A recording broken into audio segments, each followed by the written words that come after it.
दोस्तों, जब ये दिल टूट जाता है तो दुनिया वाले कहते हैं कि वक्त के साथ सब ठीक हो जाएगा, लेकिन हकीकत में वक्त दिल के टुकड़ों को जोड़ नहीं सकता, क्योंकि ये टुकड़े वही जोड़ सकता है जिसने इस दिल को तख्लीक किया हो।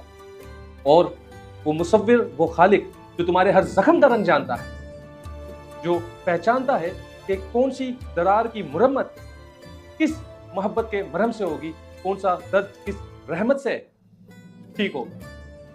बस आपने एक काम करना है, आपने सजदे में गिर जाना है।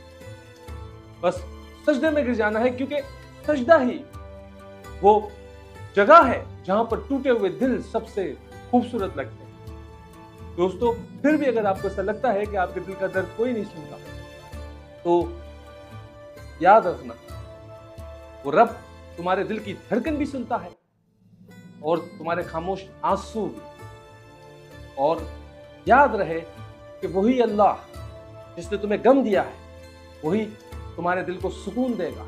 और कुरान भी कहता है कि अल्लाह के जिक्र में दिल को सुकून मिलता है। बेशक ला गालिब इल्लल्लाह, अल्लाह हर शे पर गालिब है।